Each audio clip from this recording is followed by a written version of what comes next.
There is a grave in northern Jordan that shouldn't make sense. It is 16,500 years old. That's thousands of years before farming, before pottery, before the first permanent village anywhere on Earth. Inside lies a human skeleton, and curled up right beside it, carefully arranged, is the body of a red fox. Not butchered for meat, not skinned for its fur and thrown away. Buried, positioned, mourned over. Whoever dug this grave took a wild predator, an animal that competes with people for the very same food, and laid it to rest like family. This grave is about 4,000 years older than the oldest one we have of a human buried with a dog. So long before anyone had a best friend with 4 legs and a wagging tail, someone out in the desert loved a fox. That site is called Uyun al-Hammam, and it may be the oldest cemetery in the entire Middle East. The fox was found by a team led by the archaeologist Maher, who published the discovery in the journal PLOS One in 2011. And the part that turns this from a curiosity into something genuinely moving is what happened after the first burial. At some point, the grave was reopened. The human's bones were lifted out and moved to a fresh grave nearby, which was a known ritual in their culture. But they did not leave the fox behind in the empty grave. Part of the fox was carefully moved too, carried over to the new grave so it could stay beside its person. Sit with what that means. The bond between this human and this animal was so strong that even in death, even during a second funeral, the living refused to separate them. Now, we cannot prove with total certainty that this fox was a pet in the way you would use the word today, but the logic is very hard to escape. You do not hold a second funeral for a leftover. You do not rebury a snack. And keep that fox in your mind, because it is not alone. Move forward about 7,000 years, and travel to the island of Cyprus, to a site called Hierakonpolis. In 2004, the French archaeologist Jean-Denis Vigne of the Natural History Museum in Paris announced a discovery in the journal Science. A human grave, roughly 9,500 years old, and placed less than half a meter away, a second, smaller grave, dug at the very same moment, to the very same depth. Inside that second grave was a cat. Just 8 months old, its small body carefully positioned, and around it, offerings. Polished stones, seashells. The human beside it, around 30 years old, was buried with the same kinds of treasures, hinting at real status. And here is the clue that gives the whole thing away. Cats are not native to Cyprus. There were never any wild cats on that island for this one to have wandered down from the hills. Which means, at some point, a human being picked up a cat, put it in a boat, and carried it across dozens of kilometers of open sea, on purpose, to bring it to the island. This was not a stray mouser that turned up on its own. Somebody chose this animal, ferried it across the water, and when it died, laid it in the ground beside a person, with gifts for the journey into whatever came next.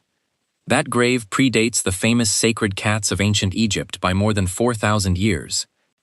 Which raises an obvious question. How did the cat, of all creatures, end up in a grave that early? And the answer completely flips the story we usually tell ourselves about pets. We like to imagine our ancestors going out and taming animals, capturing them, breaking them, bending them to human will. But the cat almost certainly did the opposite. In 2017, a geneticist named Claudio Ottoni led an enormous study of ancient cat DNA, published in Nature, Ecology, and Evolution.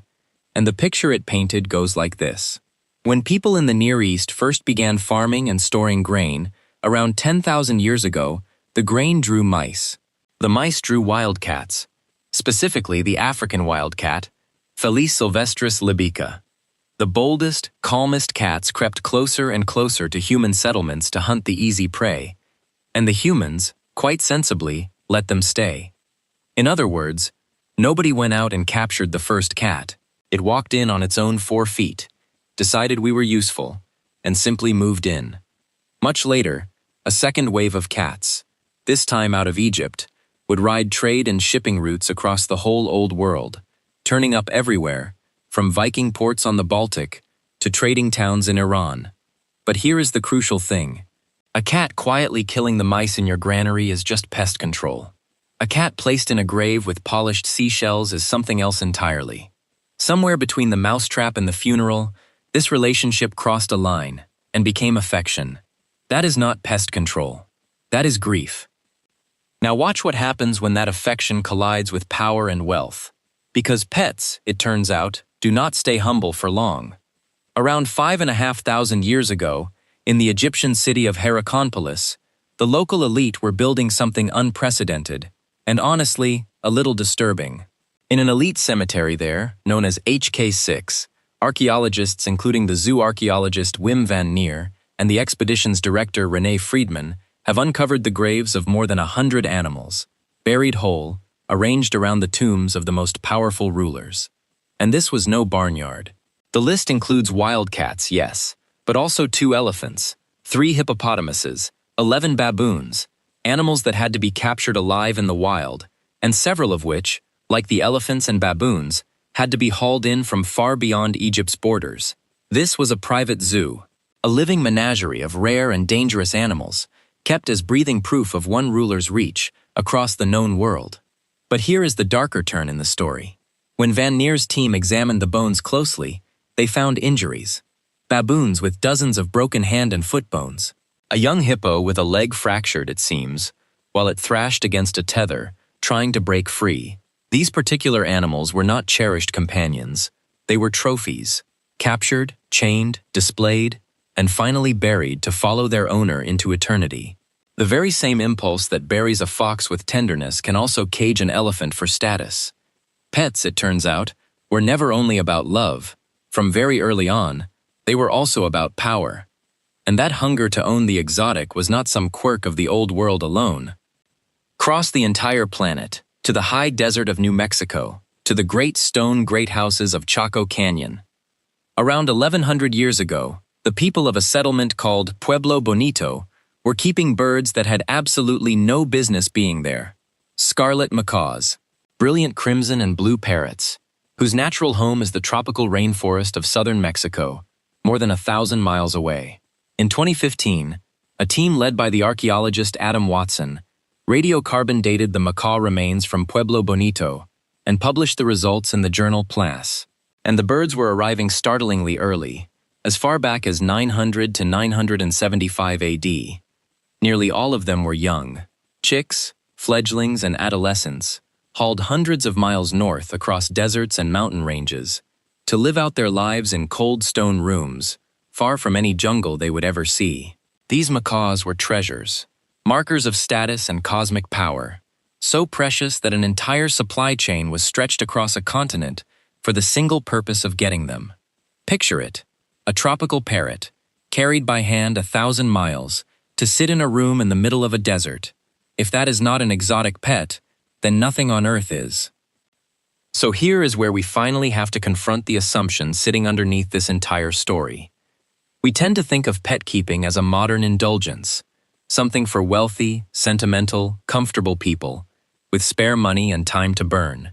A soft little luxury of the last century or two. But the anthropology says almost the exact opposite. The animal behavior researcher James Serpell has spent decades documenting that pet keeping is not some rare exception among traditional societies. It is the norm.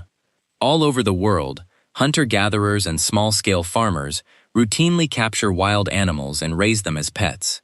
In the Amazon, groups like the Barasana of Colombia keep pet parrots, macaws, rodents, and even young peccaries. Elsewhere, people raise monkeys, birds, and in a few places, young jaguars. And the pattern repeats itself again and again. The animals are treated as members of the family. They are given names, they are talked to and fussed over, and there is a fierce, near absolute taboo against ever eating them, even when they belong to a species that people hunt for dinner without a flicker of guilt. Sit with that last point, because it is the whole key to the mystery. A pet is defined not by what you do to it, but by what you refuse to do to it. You refuse to eat it. And by every cold, rational measure of survival, that refusal makes no sense at all. As the biologist John Bradshaw has pointed out, keeping a pet is expensive. It is time-consuming, and it returns you nothing you could ever write down on a spreadsheet. You feed it.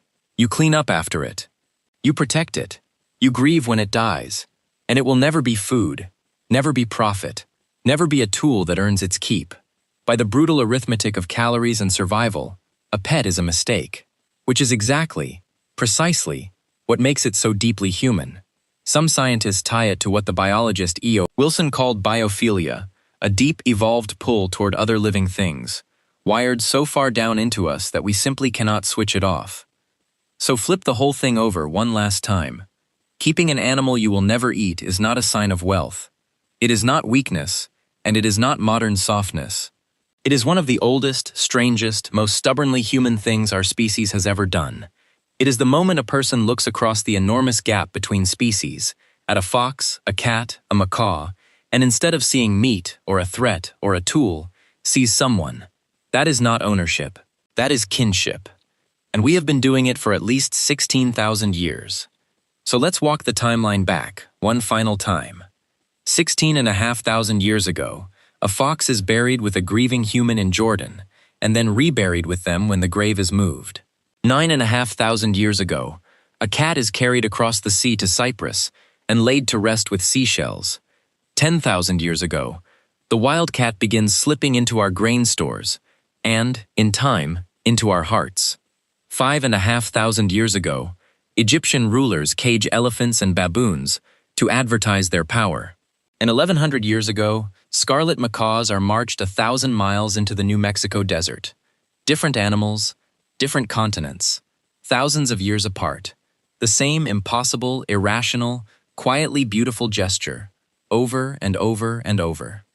So look down at whatever is dozing near your feet right now. The cat on the windowsill, the dog against the door, the animal that costs you money and effort and worry, and gives you nothing a survival manual would ever approve of. That bond you feel is not a modern invention. It is older than farming, older than writing, older than the wheel. 16,000 years ago, someone knelt down in the dirt and buried a fox because they could not stand the thought of leaving it behind. And if you have ever loved an animal, you already know exactly how they felt. All the research is linked in the description.